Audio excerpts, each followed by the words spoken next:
रामराम मैत्रिणींनो, आज आपण बघणार आहे झटपट असा आईस्क्रीम।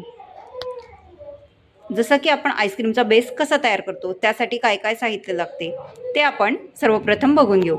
इथे अर्धा लिटर मी दूध घेतले आहे। त्यानंतर 2 मोठे चमचे कस्टर्ड पावडर घेतलेली आहे। अर्धी वाटी साखर घेतलेली आहे। 4 ते 5 काजू घेतले। आता आपण दूध गरम करून घेऊ। कस्टर्ड पावडरमध्ये थोडे दूध मिक्स करून त्याची पेस्ट तयार करून घेऊ। सर्वप्रथम दूध गरम करून घेऊ। आपलं दूध इथे तापलेलं आहे। इथे कस्टर्ड पावडरमध्ये मी थोडे दूध मिक्स करून त्याची पेस्ट तयार करून घेतली आहे, जेणेकरून आपल्या दुधामध्ये गुठळ्या होणार नाही।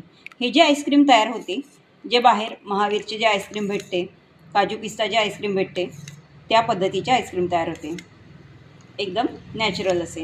ही कस्टर्ड पावडर व्हॅनिला फ्लेवरची असते।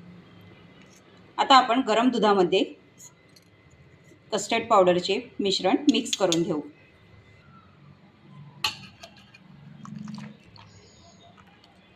हळूहळू हे आपल्याला हलवून घ्यायचे आहे।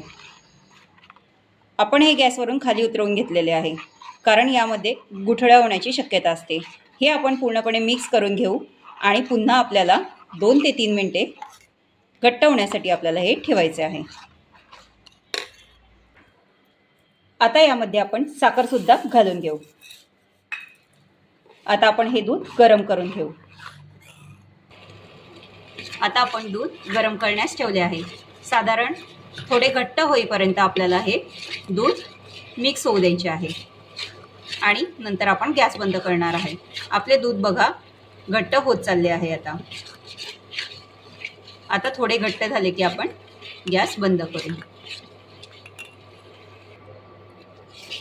आता आपले दूध पूर्णपणे घट्ट झालेले आहे।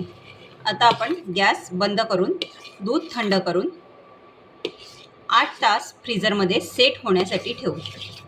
त्यानंतर पुन्हा आपल्याला हे मिश्रण मिक्सरमधून फिरवून घ्यायचे आहे। पुन्हा 4 तास आपल्याला आईस्क्रीम सेट होण्यासाठी ठेवायचे आहे। ज्यावेळेस आपण दुसऱ्या वेळेस मिक्सरमधून काढणार आहे, त्यावेळेस आपण काजूची काप घालणार आहे। आता आपले हे मिश्रण तयार झाले आहे। रामराम मैत्रिणींनो, आपण चॉकलेट आईस्क्रीम तयार करण्यासाठी साधारण पाव लिटर दूध घेऊन त्यामध्ये 1 चमचा कस्टर्ड पावडर घालून साधारण 4 चमचे इतकी साखर घालून मिश्रण घट्ट करून घ्यायचे आहे आणि त्यामध्ये हा म्हणजे तुमचा आईस्क्रीम बेस तयार होईल। त्यामध्ये आपली साखर विरघळल्यानंतर मिश्रण घट्ट झाल्यानंतर 1 ते 1.5 चमचा इतकी आपल्याला कोको पावडर घालायची आहे। 1.5 चमचा इतकी कोको पावडर आपण त्यामध्ये घालणार आहे, म्हणजे आपला चॉकलेट आईस्क्रीम तयार होईल। इथे मी थोडे मिश्रण वेगळे काढून घेतलेले आहे। त्यामध्ये आपण कोको पावडर मिक्स करणार आहे आणि कोको पावडर मिक्स करून मिश्रण चांगले एकत्रित विस्करच्या साहाय्याने करून घेणार आहे।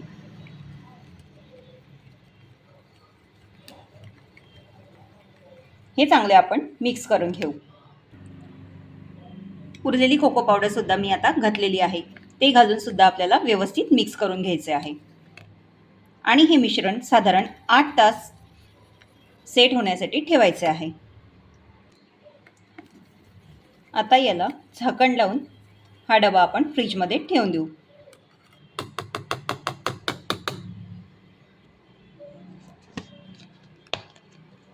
आता हा डबा आपल्याला 8 तासासाठी फ्रीजमध्ये ठेवून द्यायचा आहे। त्यानंतर आपले चॉकलेट आईस्क्रीम तयार होईल। त्यामध्ये आपण चोको चिप्स सुद्धा घालू शकतो। तर बघा मैत्रिणींनो, 5 ते 6 तास झालेले आहे। इथे मी चॉकलेट आईस्क्रीम मिक्सरमध्ये फिरवून घेतलेले आहे। पुन्हा आपल्याला भांड्यामध्ये हे 5 ते 6 तास सेट होण्यासाठी ठेवायचे आहे। सेट करताना माझ्याकडे इथे काही चोको चिप्स आहे, ती मी यामध्ये मिक्स करणार आहे आणि हे आपण त्याच भांड्यामध्ये सेट करण्यासाठी ठेवणार आहे। आता या भांड्यामध्ये आपण पुन्हा 6 तास सेट करण्यासाठी आपल्याला ठेवायचे आहे। त्यानंतर आपले आईस्क्रीम तयार होईल, चॉकलेट आईस्क्रीम।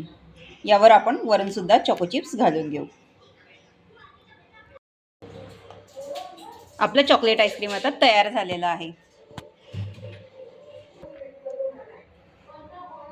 तर आपण एन्जॉय करूया चॉको चिप्स आईस्क्रीम.